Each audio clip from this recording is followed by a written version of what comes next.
Good morning students. Welcome back to today's session. In the previous class, we have completed second chapter that is theory base of accounting. Okay na? ನಾವು last class ಅಲ್ಲಿ ಏನು ಮಾಡಿದ್ದೀವಿ ಅಂದ್ರೆ first chapter ಮುಗಿಸ್ಬಿಟ್ಟು second chapter ಅನ್ನ ಮುಗಿಸಿದ್ದೀವಿ. ಹೌದಾ? second chapter ಅಲ್ಲಿ theory base of accounting chapter ಅನ್ನ ನೋಡಿದ್ದೀವಿ. ಏನಾಗುತ್ತೆ ಅಂತಂದ್ರೆ ನೀವು ಇಲ್ಲಿವರೆಗೆ first and second chapter ಅಲ್ಲಿ ಏನಿರ್ತದೆ ಅಂತಂದ್ರೆ theory ಇರ್ತದೆ. As I told you, ನಾನು ಯಾವ ರೀತಿ ಹೇಳಿದ್ದಲ್ಲ, ನಾವು accountancy ಅಂದ್ರೆ ಏನ್ರಿ? Accountancy is a theory and the practical application of accounting is called as a accountancy ಅಂತ ಹೇಳ್ಬಿಟ್ಟು. ಅಂದ್ರೆ ನಾವು ಮೊದಲು ಏನ್ ಮಾಡ್ತೀವಿ ಅಂತಂದ್ರೆ ಫಸ್ಟ್ ಅಂಡ್ ಸೆಕೆಂಡ್ ಚಾಪ್ಟರ್ ಅಲ್ಲಿ ಥಿಯರಿ ಅನ್ನು ಕಲಿತೀವಿ. ಅಂದ್ರೆ ಬಿಸಿನೆಸ್ ಟ್ರಾನ್ಸಾಕ್ಷನ್ ಅಂದ್ರೆ ಯಾವ ಟ್ರಾನ್ಸಾಕ್ಷನ್ ಗಳಿಗೆ ನಾವು ಬಿಸಿನೆಸ್ ಟ್ರಾನ್ಸಾಕ್ಷನ್ ಅಂತ ಹೇಳ್ಬಿಟ್ಟು ಕರಿತೀವಿ. ಯಾವ ಟ್ರಾನ್ಸಾಕ್ಷನ್ ಗಳನ್ನ ಬುಕ್ಸ್ ಆಫ್ ಅಕೌಂಟ್ ಅಲ್ಲಿ ರೆಕಾರ್ಡ್ ಮಾಡ್ತೀವಿ. ಬುಕ್ಸ್ ಆಫ್ ಅಕೌಂಟ್ ಅಲ್ಲಿ ರೆಕಾರ್ಡ್ ಮಾಡ್ಬೇಕಾದ್ರೆ ಯಾವ ರೀತಿ ರೂಲ್ಸ್ ಗಳನ್ನ ಫಾಲೋ ಅಪ್ ಮಾಡ್ತೀವಿ ಅಂದ್ರೆ ಕಾನ್ಸೆಪ್ಟ್ ಗಳನ್ನ, ಅಕೌಂಟಿಂಗ್ ಕಾನ್ಸೆಪ್ಟ್ ಗಳನ್ನ ನೋಡಿದ್ದೀವಿ. ಇನ್ನು ಈ ಥರ್ಡ್ ಚಾಪ್ಟರ್ ನಿಂದ ಏನಾಗುತ್ತೆ ಅಂತಂದ್ರೆ practical part of your subject start ಆಗುತ್ತೆ. ಅಂದ್ರೆ ಏನಾಗುತ್ತೆ ಅಂತಂದ್ರೆ ಅಕೌಂಟೆನ್ಸಿ ಅಂದ್ರೆ ಏನ್ರಿ? Theory and practical part of accounting. Accounting ಅನ್ನ ಅಥವಾ ಬುಕ್ಸ್ ಆಫ್ ಅಕೌಂಟ್ಸ್ ಅನ್ನ ಮೇಂಟೈನ್ ಮಾಡ್ಬೇಕಾದ್ರೆ ನಾವ್ ಏನ್ ಮಾಡ್ತೀವಿ ಅಂತಂದ್ರೆ ಒಂದು ಥೆರಾಟಿಕಲ್ ಪಾರ್ಟ್ ಅನ್ನ ಕಲಿತೀವಿ. ದೆನ್ ಆಫ್ಟರ್ ಥೆರಾಟಿಕಲ್ ಪಾರ್ಟ್ ಏನಾಗ್ತದೆ ಅಂತಂದ್ರೆ practical application of those concept. ಅವುಗಳನ್ನ ಏನ್ ಮಾಡ್ತೀವಿ ಅಂತಂದ್ರೆ ಪ್ರಾಕ್ಟಿಕಲ್ ಆಗಿ ಹೆಂಗ್ ಅಪ್ಲೈ ಮಾಡ್ತೀವಿ, ಯಾವ ರೀತಿ ಅವುಗಳನ್ನ ಪ್ರಿಪೇರ್ ಮಾಡ್ತೀವಿ ಆಕ್ಚುಯಲ್ ಆಗಿ ಅನ್ನೋದನ್ನ ಏನ್ ಮಾಡ್ತೀವಿ ಅಂತಂದ್ರೆ ಈ ಚಾಪ್ಟರ್ ಇಂದ ಕಂಟಿನ್ಯೂಸ್ ಆಗಿ ನಾವು ಎಂಡ್ ಆಫ್ ದ ಅಕೌಂಟೆನ್ಸಿ ತನ ಕಲಿತೀವಿ. ಓಕೆನಾ? ಇವಾಗ ಈ ಚಾಪ್ಟರ್ ಅಲ್ಲಿ ಈ ಚಾಪ್ಟರ್ ಅಥವಾ ಈ ಲೆಸನ್ ಟೈಟಲ್ ಏನಾಗುತ್ತೆ recording of business transaction. Recording of business transaction ಅಂತ ಹೇಳ್ಬಿಟ್ಟು ನಾವು ಅಕೌಂಟೆನ್ಸಿಯ ಲಕ್ಷಣಗಳನ್ನ, ಫೀಚರ್ಸ್ ಆಫ್ ಅಕೌಂಟೆನ್ಸಿ ಅಥವಾ ಫೀಚರ್ಸ್ ಆಫ್ ಅಕೌಂಟಿಂಗ್ ಲಕ್ಷಣಗಳನ್ನ ನೋಡ್ಬೇಕಾದ್ರೆ ಏನ್ ಮಾಡಿದೀವಿ ಅಂತಂದ್ರೆ ಲಕ್ಷಣಗಳನ್ನ ನೋಡಿದೀವಲ್ರಿ. ಅಲ್ಲಿ ಏನಿತ್ರಿ ಫೀಚರ್ಸ್ ಆಫ್ ಅಕೌಂಟಿಂಗ್ ಅನ್ನೋದು ನಾನು ನಿಮ್ಗೆ ಆಲ್ರೆಡಿ ಏನ್ ಮಾಡಿದ್ರಿ first chapter second chapter notes ಕೂಡ ಕೊಟ್ಟಿದ್ದೀನಿ. ಎಲ್ರು ಏನ್ ಮಾಡಿದ್ರಿ ಅಂತಂದ್ರ ನೋಟ್ಸ್ ಅನ್ನ ಕ್ಲಿಯರ್ ಆಗಿ ಬರ್ತಗ್ದರಿ ಅಂತ ಹೇಳ್ಬಿಟ್ಟು ಅನ್ಕೊಂಡಿದೀನಿ. ಎಲ್ಲರೂ ಏನ್ ಮಾಡ್ರಿ ಅಂತಂದ್ರ ಕ್ಲಿಯರ್ ಆಗಿ ನೋಟ್ಸ್ ಅನ್ನ ಮೇಂಟೈನ್ ಮಾಡಬೇಕು. Then only you can understand the concept. Okay? ಥಿಯರಿಯನ್ನ ಎಷ್ಟು ಕ್ಲಿಯರ್ ಆಗಿ ತಿಳ್ಕೊಂಡಿರ್ತೀರಲ್ಲ ಅಷ್ಟೇ ಕ್ಲಿಯರ್ ಆಗಿ ನಿಮ್ಗೆ ಏನಾಗ್ತದ ಅಂತಂದ್ರೆ ಪ್ರಾಕ್ಟಿಕಲ್ ತಿಳಿತದ. ಅದರ್ ದನ್ ದಟ್ ನಿಮ್ಗೆ ಏನಾಗುದಿಲ್ಲ ಅಂತಂದ್ರೆ ತಿಳಿಯೋಕಾಗ ಥಿಯರಿಯನ್ನ ನೀವು ಕ್ಲಿಯರ್ ಆಗಿ ತಿಳ್ಕೊಂಡ್ರಿ ಅಂದ್ರೆ ಮಾತ್ರ ಪ್ರಾಕ್ಟಿಕಲ್ ಪ್ರಾಬ್ಲಮ್ ಈಸಿಯಾಗಿ ಹೋಗ್ತದ. ಓಕೆನಾ ಸ್ಟೂಡೆಂಟ್ಸ್? ಇನ್ನೂ ಯಾರು ನೋಟ್ಸ್ ಬರ್ದಿರ್ಲಿಲ್ಲ ಅಂದ್ರೂ ಕೂಡ ಏನ್ ಮಾಡ್ರಿ ಅಂತಂದ್ರೆ ಕ್ಲಿಯರ್ ಆಗಿ ಮೊದಲು ನೋಟ್ಸ್ ಅನ್ನ ಮೇಂಟೈನ್ ಮಾಡ್ರಿ. Then first second chapter notes ಅನ್ನ ಆಲ್ರೆಡಿ ನಾನು ನಿಮ್ಗೆ ಏನ್ ಮಾಡಿದ್ದೀನಿ ಅಂತಂದ್ರೆ ಕೊಟ್ಟಿದ್ದೀನಿ. ಆಮೇಲೆ ಬೋರ್ಡ್ ವರ್ಕ್ ಕೂಡ ಮಾಡಿದ್ದೀನಿ. ನಾನು ಯಾವ ಪಾಯಿಂಟ್ಸ್ ಗೆ ವರ್ಕೌಟ್ ಹೇಳ್ತೀನಿ, ಯಾವ ಪಾಯಿಂಟ್ಸ್ ಇದು 2 ಮಾರ್ಕ್ಸ್ ಅಲ್ಲಿ ಬರ್ತದ ಅಥವಾ ಇದು 5 ಮಾರ್ಕ್ಸ್ ಅಲ್ಲಿ ಬರ್ತದ, ಇದು ಎಕ್ಸಾಮ್ ಅಲ್ಲಿ ಬರ್ತದ, ಈ ರೀತಿ ನಿಮ್ಗೆ ಕೇಳಬಹುದು ಅಂತ ಹೇಳ್ಬಿಟ್ಟು ನಾನು ಇಲ್ಲೇ ಟೀಚ್ ಮಾಡೋದು, ಇಲ್ಲೇ ನಾನು ಲೆಕ್ಚರಿಂಗ್ ಕೊಡೋ ಸಂದರ್ಭದಲ್ಲಿ ಏನ್ ಮಾಡಿದ್ದೀನಿ ಅಂತಂದ್ರೆ ನಿಮ್ಗೆ ಹೇಳಿದ್ದೀನಿ ಇದು ಎಕ್ಸಾಮ್ ಅಲ್ಲಿ ಬರ್ಬೋದು, ಇದು 2 ಮಾರ್ಕ್ಸ್ ಅಲ್ಲಿ ಬರ್ಬೋದು, ಇದು 1 ಮಾರ್ಕ್ಸ್ ಅಲ್ಲಿ ಬರ್ಬೋದು. ನೋಡ್ರಿ ಆ ನೋಟ್ಸ್ ಅನ್ನ ಕ್ಲಿಯರ್ ಆಗಿ ಅದೇ ರೀತಿ ಏನ್ ಮಾಡ್ರಿ ಅಂತಂದ್ರೆ ಮೇಂಟೈನ್ ಮಾಡ್ರಿ. ಇವತ್ತು ಏನಂತಂದ್ರೆ ಥರ್ಡ್ ಚಾಪ್ಟರ್ ಏನಾಗುತ್ತೆ ಅಂತಂದ್ರೆ ಇದು ಪ್ರಾಕ್ಟಿಕಲ್ ಓರಿಯೆಂಟೆಡ್ ಇರ್ತದ. ಇಲ್ಲೇ ಏನಂತಂದ್ರೆ ಇದು ಟೈಟಲ್ ಏನಂದ್ರೆ ರಿಕಾರ್ಡಿಂಗ್ ಆಫ್ ಬಿಸಿನೆಸ್ ಟ್ರಾನ್ಸಾಕ್ಷನ್ ಅಂತ ಹೇಳ್ಬಿಟ್ಟು. ಅಂದ್ರೆ ನಾವು ಅಕೌಂಟೆನ್ಸಿಯ ಲಕ್ಷಣಗಳನ್ನ ನೋಡ್ಬೇಕಾದ್ರೆ ಏನ್ ಮಾಡಿದ್ದೀವಿ ಅಂತಂದ್ರೆ first identification, then measurement, then third one ಏನಿತ್ತು ಅಂತಂದ್ರೆ ರಿಕಾರ್ಡಿಂಗ್ ಆಫ್ ಬಿಸಿನೆಸ್ ಟ್ರಾನ್ಸಾಕ್ಷನ್ ಅಂತ ಹೇಳ್ಬಿಟ್ಟಿತ್ತು. ಫಸ್ಟ್ ಏನ್ ಮಾಡಿದೀವಿ, ಇವಾಗ ಸೆಕೆಂಡ್ ಚಾಪ್ಟರ್ ಥಿಯರಿಯಲ್ಲಿ ಏನ್ ಮಾಡಿದೀವಿ, ಯಾವ ಬಿಸಿನೆಸ್ ಟ್ರಾನ್ಸಾಕ್ಷನ್ ಗಳನ್ನ ಐಡೆಂಟಿಫೈ ಮಾಡಬೇಕು, ಯಾವಾಗ ಅವುಗಳನ್ನ ನಾವು ಬಿಸಿನೆಸ್ ಅಲ್ಲಿ ಕನ್ಸಿಡರ್ ಮಾಡಬೇಕು ಅಂತ ಹೇಳ್ಬಿಟ್ಟು ಅಕೌಂಟಿಂಗ್ ಕಾನ್ಸೆಪ್ಟ್ ಅನ್ನ ನೋಡ್ಬೇಕಾದ್ರೆ ನೋಡಿದೀವಿ. ಇನ್ನು ಥರ್ಡ್ ಅದಾದ್ಮೇಲೆ ನೆಕ್ಸ್ಟ್ ಪ್ರೊಸೆಸ್ ಏನಪ್ಪಾ ಅಂತಂದ್ರೆ ರಿಕಾರ್ಡಿಂಗ್ ಆಫ್ ಬಿಸಿನೆಸ್ ಟ್ರಾನ್ಸಾಕ್ಷನ್. ಯಾವ ಟ್ರಾನ್ಸಾಕ್ಷನ್ ಗಳನ್ನ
that system or that process is called as a book keeping ಅಂತ ಹೇಳ್ಬಿಟ್ಟು ಕಲ್ತಿದೀವಲ್ರಿ. ಬುಕ್ ಕೀಪಿಂಗ್ ಅಂದ್ರೆ ಏನು?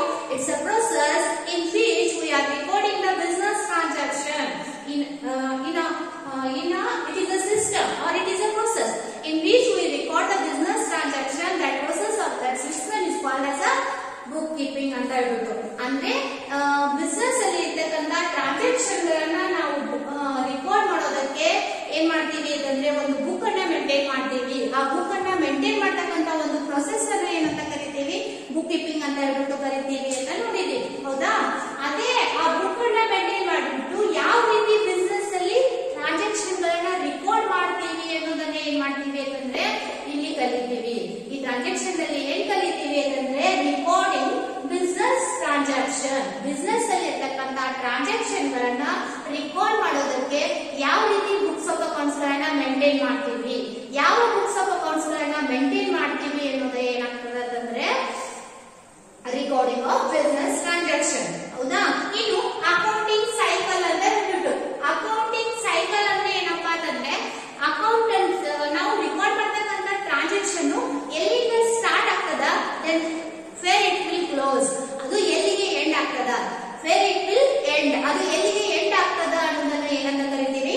ಅಕೌಂಟಿಂಗ್ ಸೈಕಲ್ ಅಂತ ಹೇಳ್ಬಿಟ್ಟು ಕರಿತೀವಿ. ಅಂದ್ರೆ ಇವಾಗ ನೋಡ್ರಿ, ನಾವು ಬಿಸಿನೆಸ್ ಯಾವುದೇ ಬಿಸಿನೆಸ್ ಟ್ರಾನ್ಸಾಕ್ಷನ್ ಬಿಸಿನೆಸ್ ಅಲ್ಲಿ ರೆಕಾರ್ಡ್ ಮಾಡ್ಬೇಕಾದ್ರೆ it starts with the recording of business transaction. ಮೊದಲು ಇಲ್ಲಿ ಇದು ಮೀನಿಂಗ್ ಅನ್ನು ನೋಡ್ರಿ, ಅದು ನಿಮ್ಗೆ ತಾನೇ ಅಂಡರ್ಸ್ಟ್ಯಾಂಡ್ ಆಗ್ತದ. ಇಲ್ಲಿ ನೋಡ್ರಿ ಏನದ ಅಂತಂದ್ರೆ ಬಿಸಿನೆಸ್ ಸೈಕಲ್, ಅಕೌಂಟಿಂಗ್ ಸೈಕಲ್ ಅದ ಅಂದ್ರೆ ಏನಪ್ಪಾ ಅಂತಂದ್ರೆ accounting cycle is a complete sequence of accounting process. It's a complete sequence of accounting process. It begins with the recording of business transaction. It begins with the recording of business transaction. ಇದು ಎಲ್ಲಿಂದ start ಆಗ್ತದ ಅಂತಂದ್ರೆ business transaction ಗಳನ್ನ record ಮಾಡೋದ್ರಿಂದ start ಆಗಿ then recording of business transaction in the original book. ಅಂದ್ರೆ ಮೊದಲನೇ book ಅಲ್ಲಿ ನಾವು ರೆಕಾರ್ಡ್ ಮಾಡ್ತೀವಿ original books and ends with the presentation of final accounts. Ends with the presentation of final account. ಇದರ ಅರ್ಥ ಏನಪ್ಪಾ ಅಂತಂದ್ರೆ ಅಕೌಂಟಿಂಗ್ ಸೈಕಲ್ ಅಂದ್ರೆ ಏನಪ್ಪಾ ಅಂತಂದ್ರೆ ಇದು ಒಂದು ಕಂಪ್ಲೀಟ್ ಪ್ರೊಸೆಸ್ ರೀ. ಇದು ಒಂದು ಪ್ರೊಸೆಸ್. ನಾವು ಬಿಸಿನೆಸ್ ಅಲ್ಲಿ ನಡೆದಿರ್ತಕ್ಕಂತ ಟ್ರಾನ್ಸಾಕ್ಷನ್ ಗಳನ್ನ ಒಂದು ಬುಕ್ಸ್ ಆಫ್ ಅಕೌಂಟ್ ಅಲ್ಲಿ ಬರೀಬೇಕಾದ್ರೆ ಏನೊಂದು ಪ್ರೊಸೆಸ್ ಅದಲ್ಲ, ಆ ಪ್ರೊಸೆಸ್ ಏನಪ್ಪಾ ಅಂತಂದ್ರೆ ಅಕೌಂಟಿಂಗ್ ಸೈಕಲ್ ಅಂತ ಹೇಳ್ಬಿಟ್ಟು ಇಲ್ಲಿ ಏನ್ ಹೇಳ್ತಿದ್ದಾರೆ ನೋಡ್ರಿ, accounting cycle it is a complete sequence of accounting process. ನಾವ್ ಏನ್ ಅಕೌಂಟಿಂಗ್ ಪ್ರೊಸೆಸ್ ಅನ್ನ ಮಾಡ್ತೀವಲ್ಲ, ಬುಕ್ಸ್ ಅಲ್ಲಿ ರೆಕಾರ್ಡ್ಸ್ ಗಳನ್ನ ಮಾಡ್ತೀವಲ್ಲ ಬಿಸಿನೆಸ್ ಟ್ರಾನ್ಸಾಕ್ಷನ್ ಗಳನ್ನ, ಅದ್ರ ಕಂಪ್ಲೀಟ್ ಪ್ರೊಸೆಸ್ ಏನಪ್ಪಾ ಅಂತಂದ್ರೆ accounting cycle. It begins with the ಯಾವ್ದ್ರಿಂದ ಸ್ಟಾರ್ಟ್ ಆಗ್ತದೆ ರೀ? Recording of business transaction. Recording of business transaction ಅಂದ್ರೆ ನಾವು ಬಿಸಿನೆಸ್ ನಡೆಸಿದಲ್ಲಿ ಇರ್ತಕ್ಕಂಥ ಟ್ರಾನ್ಸಾಕ್ಷನ್ ಗಳನ್ನ ಬಿಸಿನೆಸ್ ಟ್ರಾನ್ಸಾಕ್ಷನ್ ಗಳನ್ನ ರೆಕಾರ್ಡ್ ಮಾಡೋದ್ರಿಂದ ಸ್ಟಾರ್ಟ್ ಆಗಿ ದೆನ್ ಎಲ್ಲಿಂದ ಎತ್ತಕ್ಕದಿಂದ original book then ends with the preparation of final account. Final account ಅನ್ನ ಪ್ರಿಪೇರ್ ಮಾಡೋದ್ರ ಮೂಲಕ ಏನಾಗ್ತದ ಅಂತಂದ್ರೆ ಎಂಡ್ ಆಗ್ತದ. ಅದಕ್ಕೆ ಏನಂತ ಕರಿತೀವಿ? Accounting cycle. ಅಕೌಂಟಿಂಗ್ ಸೈಕಲ್ ಅಂದ್ರೆ ಏನಪ್ಪಾ ಅಂತಂದ್ರೆ ಬಿಸಿನೆಸ್ ಟ್ರಾನ್ಸಾಕ್ಷನ್ ಗಳನ್ನ ಬುಕ್ಸ್ ಆಫ್ ಅಕೌಂಟ್ ಅಲ್ಲಿ ರೆಕಾರ್ಡ್ ಮಾಡ್ತಕ್ಕಂತ ಒಂದು process. Okay, it begins with the recording of business transaction then ends with the final account. Is it clear? ತಿಳಿದಲ್ರಿ? ಅಕೌಂಟಿಂಗ್ ಸೈಕಲ್ ಅನ್ನೋದು ನಾವು ಬಿಸಿನೆಸ್ ಅಲ್ಲಿ ನಡೆಸಿರ್ತಕ್ಕಂತ ಟ್ರಾನ್ಸಾಕ್ಷನ್ ಗಳನ್ನ ಯಾವ ರೀತಿ ಬುಕ್ಸ್ ಆಫ್ ಅಕೌಂಟ್ ಅಲ್ಲಿ ರೆಕಾರ್ಡ್ ಮಾಡ್ತೀವಿ ಅನ್ನೋದನ್ನ ಹೇಳ್ತಕ್ಕಂತ ಒಂದು ಪ್ರೊಸೆಸ್ ಅನ್ನ ನಾವೇನಂತ ಕರಿತೀವಿ ಅಂತಂದ್ರೆ ಅಕೌಂಟಿಂಗ್ ಸೈಕಲ್ ಅಂತ ಹೇಳ್ಬಿಟ್ಟು ಕರಿತೀವಿ. Accounting cycle always starts with the business transaction then always ends with the final account, preparation of final account. Okay, ಇನ್ನು ನೆಕ್ಸ್ಟ್ ಏನಪ್ಪಾ ಅಂತಂದ್ರೆ ಬಿಸಿನೆಸ್ ಸೈಕಲ್ ಒಂದು ಡಯಾಗ್ರಾಮ್ ಹೇಳ್ತಾರೆ ನಿಮಗೆ. ಫೈನಾನ್ಸ್ ಅಲ್ಲಿ ಎಕ್ಸಾಮ್ ಅಲ್ಲಿ ಏನ್ ಮಾಡ್ತಾರೆ ಅಂತಂದ್ರೆ ಡ್ರಾ ಬಿಸಿನೆಸ್ ಸೈಕಲ್, ಸಾರಿ ಅಕೌಂಟಿಂಗ್ ಸೈಕಲ್ ಅಂತ ಹೇಳ್ಬಿಟ್ಟು ನಿಮ್ಗೆ ಪ್ರಾಕ್ಟಿಕಲ್ ಕ್ವಶನ್ ಅಲ್ಲಿ ಫೈನಾನ್ಸ್ ಅಲ್ಲಿ ಏನ್ ಮಾಡ್ತಾರೆ ಡ್ರಾ ಅಕೌಂಟಿಂಗ್ ಸೈಕಲ್ ಅಂತ ಹೇಳ್ಬಿಟ್ಟು ಕ್ವಶನ್ ಅನ್ನ ಕೇಳ್ತಾರೆ.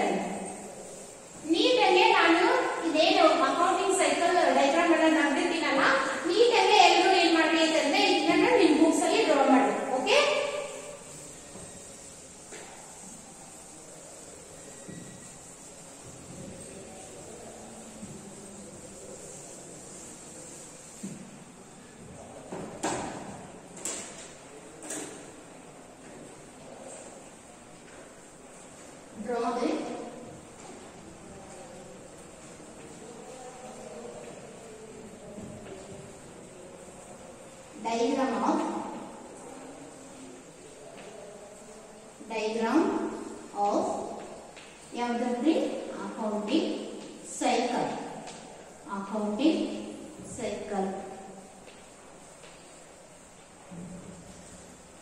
accounting cycle.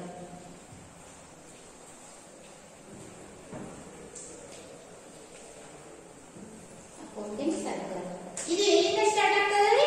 Business transaction. Accounting cycle ನೋಡ್ರಿ, accounting cycle. Okay, accounting cycle ಎಲ್ಲಿಂದ ಸ್ಟಾರ್ಟ್ ಆಗ್ತದ ಅಂತಂದ್ರೆ ಬಿಸಿನೆಸ್ ಟ್ರಾನ್ಸಾಕ್ಷನ್ಸ್, ಬಿಸಿನೆಸ್ ಟ್ರಾನ್ಸಾಕ್ಷನ್ಸ್ ಎಲ್ಲಿಂದ ಸ್ಟಾರ್ಟ್ ಆಗ್ತದ ರೀ? Accounting cycle it's starts or begins with the business transaction. business transaction ಇಂದ ಸ್ಟಾರ್ಟ್ ಆಗಿ then ಅವರನ್ನ ಎಲ್ಲಿ ರೆಕಾರ್ಡ್ ಮಾಡ್ತೀವಿ ಅಂತಂದ್ರೆ ಮೊದಲು ಜರ್ನಲ್ ಅಥವಾ or subsidiary books,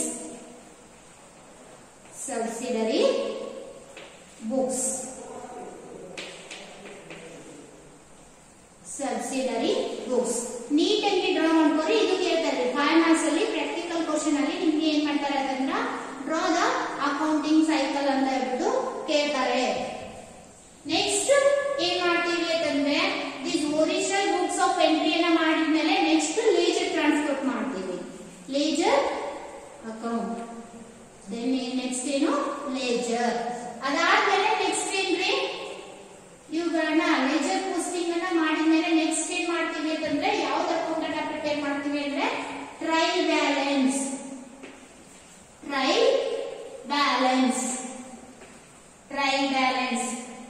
ನೀಟಾಗಿ ಬರ್ಕೋರಿ.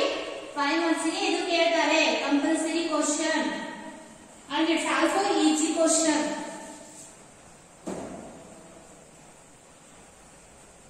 ಬಿಸಿನೆಸ್ ಇದು ಟ್ರಯಲ್ ಬ್ಯಾಲೆನ್ಸ್ ಆದ್ಮೇಲೆ ನೆಕ್ಸ್ಟ್ ಏನ್ ಮಾಡ್ತೀವಿ ಅಂತಂದ್ರೆ ನೆಕ್ಸ್ಟ್ ಫೈನಲ್ ಅಕೌಂಟ್ಸ್. ಎಲ್ಲಿಗೆ ಎಂಡ್ ಆಗ್ತದೆ ಇದು? ಬಿಸಿನೆಸ್ ಟ್ರಾನ್ಸಾಕ್ಷನ್ ಇಂದ ಸ್ಟಾರ್ಟ್ ಆಗಿ ಎಂಡ್ ಆಗೋದು ಎಲ್ಲಿಗೆ ಅಂತಂದ್ರೆ final accounts. Preparation of final accounts ಆಯ್ತಲ್ಲ?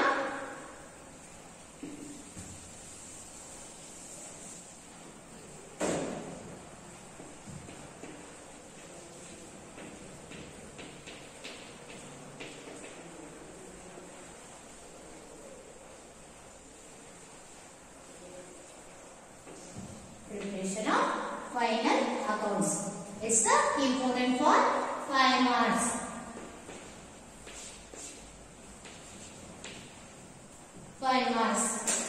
ನೋಡ್ರಿ, ಅಕೌಂಟಿಂಗ್ ಸೈಕಲ್ ಅಂದ್ರೆ ಏನ್ರಿ? ಅಕೌಂಟಿಂಗ್ ಸೈಕಲ್ ಅನ್ನೋದು ಒಂದು ಪ್ರೊಸೆಸ್, ಒಂದು ಇದು ಏನಪ್ಪಾ ಅಂತಂದ್ರೆ ಒಂದು ಪ್ರೊಸೆಸ್, ಒಂದು ಮೆಥಡ್. ಏನಪ್ಪಾ ಯಾವಾಗಿಂದ ಸ್ಟಾರ್ಟ್ ಆಗ್ತದ, ಎಲ್ಲಿಂದ ಸ್ಟಾರ್ಟ್ ಆಗ್ತದ ಅಂತಂದ್ರೆ ಬಿಸಿನೆಸ್ ಟ್ರಾನ್ಸಾಕ್ಷನ್ ಇಂದ. ಅಂದ್ರೆ ನಮ್ಮಲ್ಲಿ ಇರ್ತಕ್ಕಂತ ಬಿಸಿನೆಸ್ ಟ್ರಾನ್ಸಾಕ್ಷನ್ ಗಳನ್ನ ನಾವು ಬುಕ್ಸ್ ಆಫ್ ಅಕೌಂಟ್ ಅಲ್ಲಿ ಏನ್ ಮಾಡ್ತೀವಿ ಅಂತಂದ್ರೆ ರೆಕಾರ್ಡ್ ಮಾಡ್ತೀವಿ. ಅಲ್ಲಿಂದ ಸ್ಟಾರ್ಟ್ ಆಗಿ ನೆಕ್ಸ್ಟ್ ಏನಾಗ್ತದ ಅಂತಂದ್ರೆ ಜರ್ನಲ್ ಅಥವಾ ಸಬ್ಸಿಡರಿ ಬುಕ್ಸ್. ಈ ಜರ್ನಲ್ ಅಂದ್ರೆ ಏನು ಅಥವಾ ಲೆಜರ್ ಅಂದ್ರೆ ಏನು ಅಥವಾ ಟ್ರಯಲ್ ಬ್ಯಾಲೆನ್ಸ್ ಅಂದ್ರೆ ಏನು ಏನ್ ಮಾಡ್ತೀವಿ ಅಂತಂದ್ರೆ ನೀವು ಮುಂದೆ ಕಲಿತೀವಿ. ನಾನು ಏನ್ ಹೇಳಿದೀನಿ, ಪ್ರಾಕ್ಟಿಕಲ್ ಅಪ್ಲಿಕೇಶನ್ ಅನ್ನ ನಾವ್ ಏನ್ ಮಾಡ್ತೀವಿ ಈ ಚಾಪ್ಟರ್ ಅಲ್ಲಿ ಕಲಿತೀವಿ ಅಂತ ಹೇಳ್ಬಿಟ್ಟು ಹೇಳಿದ್ದೆ. ನೀವು ಏನ್ ಜರ್ನಲ್ ಅದ ಅಥವಾ ಲೇಜರ್ ಅದ ಅಥವಾ ಟ್ರಯಲ್ ಬ್ಯಾಲೆನ್ಸ್ ಅದಲ್ಲಿ ಮುಂದಿನ ಚಾಪ್ಟರ್ ಅಲ್ಲಿ ನಿಮ್ಗೆ ಬರ್ತಾವೆ. ಜರ್ನಲ್ ಅಂದ್ರೆ ಏನು, ಟ್ರಯಲ್ ಬ್ಯಾಲೆನ್ಸ್ ಅಂದ್ರೆ ಏನು ಅಥವಾ ಲೇಜರ್ ಪೋಸ್ಟಿಂಗ್ ಅಂದ್ರೆ ಏನು ಅನ್ನೋದನ್ನ ಕಲಿತೀವಿ. ಇಲ್ಲಿ ಏನ್ ತಿಳ್ಕೋಬೇಕು ಅಂತಂದ್ರೆ ಬಿಸಿನೆಸ್ ಟ್ರಾನ್ಸಾಕ್ಷನ್ ಗಳನ್ನ ರೆಕಾರ್ಡ್ ಮಾಡಬೇಕಾದ್ರೆ it always starts with the business transaction ಗಳಿಂದ ಸ್ಟಾರ್ಟ್ ಆಗಿ then always ends with the final account, preparation of final account. Okay, ಮೊದಲು ಬಿಸಿನೆಸ್ ಟ್ರಾನ್ಸಾಕ್ಷನ್ ಗಳನ್ನ ತಗೋತೀವಿ, ದೆನ್ ಬಿಸಿನೆಸ್ ಟ್ರಾನ್ಸಾಕ್ಷನ್ ಗಳನ್ನ ಜರ್ನಲ್ ಎಂಟ್ರಿ ಬರೀತೀವಿ ಅಥವಾ ಸಬ್ಸಿಡರಿ ಬುಕ್ಸ್ ಅನ್ನ ಪ್ರಿಪೇರ್ ಮಾಡ್ತೀವಿ. ಅದಾದ್ಮೇಲೆ ಜರ್ನಲ್ ಎಂಟ್ರಿಯನ್ನ ಅಥವಾ ಸಬ್ಸಿಡರಿ ಬುಕ್ಸ್ ಅನ್ನ ಯೂಸ್ ಮಾಡ್ಕೊಂಡು ನಾವೇನ್ ಮಾಡ್ತೀವಿ ಲೇಜರ್ ಅಕೌಂಟ್ ಅನ್ನ ಪ್ರಿಪೇರ್ ಮಾಡ್ತೀವಿ. ಲೇಜರ್ ಅಕೌಂಟ್ ಪ್ರಿಪೇರ್ ಆದ್ಮೇಲೆ ಏನಾಗ್ತದ ಟ್ರಯಲ್ ಬ್ಯಾಲೆನ್ಸ್. ಆ ಲೇಜರ್ ಅಕೌಂಟ್ ಅನ್ನ ಪ್ರಿಪೇರ್ ಮಾಡಿ ಆದ್ಮೇಲೆ ಟ್ರಯಲ್ ಬ್ಯಾಲೆನ್ಸ್ ಅನ್ನ ಪ್ರಿಪೇರ್ ಮಾಡ್ತೀವಿ. ಟ್ರಯಲ್ ಬ್ಯಾಲೆನ್ಸ್ ಏನ್ ಮಾಡ್ತೀವಿ ಅಂತಂದ್ರೆ ಫೈನಲ್ ಅಕೌಂಟ್ ಅನ್ನ ಪ್ರಿಪೇರ್ ಮಾಡ್ತೀವಿ. ಈ ಫೈನಲ್ ಅಕೌಂಟ್ ಅನ್ನ ಪ್ರಿಪೇರ್ ಮಾಡೋದ್ರ ಮೂಲಕ ನಮ್ಗೆ ಏನಾಗ್ತದ, ಒಂದು ಬಿಸ್ನೆಸ್ ಟ್ರಾನ್ಸಾಕ್ಷನ್ ಗಳನ್ನ ರೆಕಾರ್ಡ್ ಮಾಡ್ತಕ್ಕಂತ ಪ್ರೊಸೆಸ್ ಎಂಡ್ ಆಗ್ತದ. ಈಗ ನೋಡ್ರಿ ಯಾವ ರೀತಿ ಅಂತಂದ್ರೆ, ಇವಾಗ ನಿಮ್ಗೆ ಹೇಳ್ತೀನಿ ನೋಡಿ, ಇಲ್ಲೇ ನಮ್ದು ಏಪ್ರಿಲ್ 1 ಗೆ 2018 ಗೆ ಸ್ಟಾರ್ಟ್ ಆಗಿದೆ, ಒಂದು ವರ್ಷ ಹೌದಾ. ಅದಾದ್ಮೇಲೆ ಎಲ್ಲಿ ಮುಗಿತದ ಅಂತಂದ್ರೆ 31st of March next year ಅಂದ್ರೆ 2019 ಮುಗಿತದ ಹೌದಾ. ಮೊದಲು ನಾವು ಏನ್ ಮಾಡ್ತೀವಿ ಅಂತಂದ್ರೆ ಬಿಸ್ನೆಸ್ ಟ್ರಾನ್ಸಾಕ್ಷನ್ ಅನ್ನ ಐಡೆಂಟಿಫೈ ಮಾಡ್ತೀವಿ. ಐಡೆಂಟಿಫೈ ಆದ್ಮೇಲೆ ಏನ್ ಮಾಡ್ತೀವಿ, ಅವುಗಳನ್ನ ಜರ್ನಲ್ ಎಂಟ್ರೀಸ್ ಅನ್ನ ಬರೀತೀವಿ. ಜರ್ನಲ್ ಎಂಟ್ರೀಸ್ ಅನ್ನ ಬರೆದ್ಮೇಲೆ ಲೆಜರ್ ಅಕೌಂಟ್ ಅನ್ನ ಪ್ರಿಪೇರ್ ಮಾಡ್ತೀವಿ. ಲೆಜರ್ ಅಕೌಂಟ್ ಅನ್ನ ಪ್ರಿಪೇರ್ ಮಾಡಿದ್ಮೇಲೆ ಟ್ರಯಲ್ ಬ್ಯಾಲೆನ್ಸ್ ಅನ್ನ ಪ್ರಿಪೇರ್ ಮಾಡ್ತೀವಿ ಅವುಗಳಿಗೆ. ಅದಾದ್ಮೇಲೆ ಏನ್ ಮಾಡ್ತೀವಿ ಅಂತಂದ್ರೆ ಈ ವರ್ಷದ ಕೊನೆಯಲ್ಲಿ ಫೈನಲ್ ಅಕೌಂಟ್ಸ್ ಅನ್ನ ಪ್ರಿಪೇರ್ ಮಾಡ್ತೀವಿ. ಈ ಫೈನಲ್ ಅಕೌಂಟ್ಸ್ ಅನ್ನ ಪ್ರಿಪೇರ್ ಮಾಡಿ ಆದ್ಮೇಲೆ ನಮ್ದು ಏನಾಗ್ತದೆ ಅಂತಂದ್ರೆ, ಈ ಅಕೌಂಟಿಂಗ್ ಸೈಕಲ್ ಅನ್ನೋದು ಈ ಬಿಸ್ನೆಸ್ ಅಲ್ಲಿ ರಿಕಾರ್ಡ್ ಮಾಡ್ತಕ್ಕಂತ ಟ್ರಾನ್ಸಾಕ್ಷನ್ ಗಳನ್ನ ರಿಕಾರ್ಡ್ ಮಾಡ್ತಕ್ಕಂತ ಪ್ರೊಸೆಸ್ ಏನಾಗ್ತದೆ, ಈ ವರ್ಷದ ಕೊನೆಗೆ ಎಂಡ್ ಆಗ್ತದ. ದೆನ್ ನೆಕ್ಸ್ಟ್ ಏನಾಗ್ತದ ಅಂತಂದ್ರೆ, ಇದು ಒಂದು ವರ್ಷ ಆಯ್ತಿಲ್ರಿ 2018-19. ದೆನ್ ನೆಕ್ಸ್ಟ್ ಮತ್ತೆ ಮುಂದಿನ ವರ್ಷ ಯಾವಾಗ ಸ್ಟಾರ್ಟ್ ಆಗ್ತದೆ, 1st April 2019 ಇಂದ ಸ್ಟಾರ್ಟ್ ಆಗಿ 31st of 2020. ಓಕೆ, ಇವಾಗ ಏನಾಗ್ತದೆ, ಇದು ನೆಕ್ಸ್ಟ್ ಇಯರ್. ಇಲ್ಲಿ ಏನು ಅಕೌಂಟ್ ರೆಕಾರ್ಡಿಂಗ್ ಬಿಸ್ನೆಸ್ ಟ್ರಾನ್ಸಾಕ್ಷನ್ ಇಂದ ಸ್ಟಾರ್ಟ್ ಆಗಿತ್ತಲ್ಲ, ಮತ್ತೆ ಈ ವರ್ಷಕ್ಕೂ ಕೂಡ ಏನಾಗ್ತದೆ ಅಂತಂದ್ರೆ ಬಿಸ್ನೆಸ್ ಟ್ರಾನ್ಸಾಕ್ಷನ್ ಇಂದನೇ ಸ್ಟಾರ್ಟ್ ಆಗ್ತದ. ದೆನ್ ಎಂಡ್ ಯಾವಾಗ ಆಗ್ತದ ಅಂತಂದ್ರೆ ಫೈನಲ್ ಅಕೌಂಟ್ ಅನ್ನ ಪ್ರಿಪೇರ್ ಮಾಡೋದ್ರ ಮೂಲಕ ಏನಾಗ್ತದ ಅಂತಂದ್ರೆ ಎಂಡ್ ಆಗ್ತದ. ಈ ರೀತಿಯಾಗಿ ಅಕೌಂಟಿಂಗ್ ಸೈಕಲ್ ಅನ್ನೋದು ಏನಾಗ್ತದ ಅಂತಂದ್ರೆ always it begins with the business transaction, then always ends with the final account, preparation of final account. ತಿಳಿತಲ್ರಿ? ಬಿಸ್ನೆಸ್ ಟ್ರಾನ್ಸಾಕ್ಷನ್ ಅಂದ್ರೆ ಏನಪ್ಪಾ ಅಂತಂದ್ರೆ, ಇದು ಬಿಸ್ನೆಸ್ ಅಕೌಂಟಿಂಗ್ ಸೈಕಲ್ ಅಂದ್ರೆ ಏನಪ್ಪಾ ಅಂತಂದ್ರೆ ಬಿಸ್ನೆಸ್ ಅಲ್ಲಿ ಟ್ರಾನ್ಸಾಕ್ಷನ್ ಗಳನ್ನ ರೆಕಾರ್ಡ್ ಮಾಡ್ತಕ್ಕಂತ ಒಂದು ಪ್ರೊಸೆಸ್. ಈ ಪ್ರೊಸೆಸ್ ಯಾವಾಗಲೂ ಸ್ಟಾರ್ಟ್ ಆಗ್ತದ ಅಂತಂದ್ರೆ ಬಿಸ್ನೆಸ್ ಟ್ರಾನ್ಸಾಕ್ಷನ್ ಇಂದ ಸ್ಟಾರ್ಟ್ ಆಗ್ತದ. ಯಾವಾಗಲೂ ಎಂಡ್ ಯಾವಾಗ ಆಗ್ತದ ಅಂತಂದ್ರೆ ಫೈನಲ್ ಅಕೌಂಟ್ ಅನ್ನ ಪ್ರಿಪೇರ್ ಮಾಡೋದ್ರ ಮೂಲಕ ಎಂಡ್ ಆಗ್ತದ. ಮತ್ತೆ ನೆಕ್ಸ್ಟ್ ಇಯರ್ ಇವಾಗ ನೋಡ್ರಿ, ಇಲ್ಲೇ 2018 ಗೆ ಬಿಸ್ನೆಸ್ ಟ್ರಾನ್ಸಾಕ್ಷನ್ ಇಂದ ಸ್ಟಾರ್ಟ್ ಆಗಿದ್ದು. ಫೈನಲ್ ಅಕೌಂಟ್ ಅನ್ನ ಪ್ರಿಪೇರ್ ಮಾಡಿದ್ಮೇಲೆ ಏನಾಗ್ತದ, ಮುಗಿತದ ರೀ. ಅದಾದ್ಮೇಲೆ ನೆಕ್ಸ್ಟ್ ಇಯರ್ ಬಂದಾಗ ಏನಾಗ್ತದ್ರಿ, ಮತ್ತೆ ಬಿಸ್ನೆಸ್ ಟ್ರಾನ್ಸಾಕ್ಷನ್ ಆ ವರ್ಷ ಏನ್ ಬಿಸ್ನೆಸ್ ಟ್ರಾನ್ಸಾಕ್ಷನ್ ಆಗಿರ್ತಾವಲ್ಲ ದಟ್ ಇಯರ್ ಬಿಸ್ನೆಸ್ ಟ್ರಾನ್ಸಾಕ್ಷನ್ ತಗೊಂಡ್ಬಿಟ್ಟು ನಾವೇನ್ ಮಾಡ್ತೀವಿ ಅಂತಂದ್ರೆ ಬಿಸ್ನೆಸ್ ಟ್ರಾನ್ಸಾಕ್ಷನ್ ಗಳನ್ನ ಬುಕ್ಸ್ ಆಫ್ ಅಕೌಂಟ್ ಅಲ್ಲಿ ಒರಿಜಿನಲ್ ಬುಕ್ಸ್ ಅಲ್ಲಿ ರೆಕಾರ್ಡ್ ಮಾಡ್ತೀವಿ. ದೆನ್ ಲೆಜರ್ ಪೋಸ್ಟಿಂಗ್ ಮಾಡ್ತೀವಿ. ದೆನ್ ಆಫ್ಟರ್ ವರ್ಡ್ಸ್ ಏನ್ ಮಾಡ್ತೀವಿ ಅಂದ್ರೆ ಟ್ರಯಲ್ ಬ್ಯಾಲೆನ್ಸ್ ಅನ್ನ ಪ್ರಿಪೇರ್ ಮಾಡ್ತೀವಿ. After the trial balance preparation next ಏನ್ ಮಾಡ್ತೀವಿ ಅಂತಂದ್ರೆ preparation of final account. Final account ಅನ್ನ ಏನ್ ಮಾಡ್ತೀವಿ, ಪ್ರಿಪೇರ್ ಮಾಡ್ತೀವಿ. ಮತ್ತೆ ಈ ವರ್ಷ ಏನಾಗ್ತದೆ, ನಮ್ದು ಅಕೌಂಟಿಂಗ್ ಟ್ರಾನ್ಸಾಕ್ಷನ್ ರೆಕಾರ್ಡ್ ಮಾಡೋದು ಮುಗಿತದ. ಅದ್ರ ಮುಂದಿನ ವರ್ಷ ಸ್ಟಾರ್ಟ್ ಆಯ್ತು. ಇಲ್ಲಿ ನೋಡ್ರಿ 1st April 2020 ಸ್ಟಾರ್ಟ್ ಆಯ್ತು ಅಂತಂದ್ರೆ ಅವಾಗೂ ಕೂಡ ಏನಾಗ್ತದ ಅಂತಂದ್ರೆ ಬಿಸ್ನೆಸ್ ಟ್ರಾನ್ಸಾಕ್ಷನ್ ಇಂದನೇ ಸ್ಟಾರ್ಟ್ ಆಗ್ತದ. Then ends with the final account. ತಿಳಿತಲ್ರಿ? ಇದು ಇಂಪಾರ್ಟೆಂಟ್ ಅದ. 5 ಮಾರ್ಕ್ಸ್ ಅಲ್ಲಿ ಈ ಡಯಾಗ್ರಾಮ್ ಅನ್ನ ನಿಮಗೆ ಕೇಳ್ತಾರೆ. Okay students, this is the ಇವತ್ತಿನ ಕ್ಲಾಸ್ ಅಲ್ಲಿ ಇಷ್ಟನ್ನ ಕಲಿಯೋಣ. ನೆಕ್ಸ್ಟ್ ಪೀರಿಯಡ್ ಏನ್ ಮಾಡೋಣ ಅಂತಂದ್ರೆ ಮುಂದಿಂದು ಅಕೌಂಟಿಂಗ್ ಟ್ರಾನ್ಸಾಕ್ಷನ್ ಗಳನ್ನ ರೆಕಾರ್ಡ್ ಮಾಡ್ಬೇಕಾದ್ರೆ ಗೋಲ್ಡನ್ ರೂಲ್ಸ್ ಅಂತ ಬರ್ತವೆ, ಅವುಗಳನ್ನ ಏನ್ ಮಾಡೋಣ ಅಂತಂದ್ರೆ ನೆಕ್ಸ್ಟ್ ಕ್ಲಾಸ್ ಅಲ್ಲಿ ಕಂಟಿನ್ಯೂ ಮಾಡೋಣ. Okay students, thank you.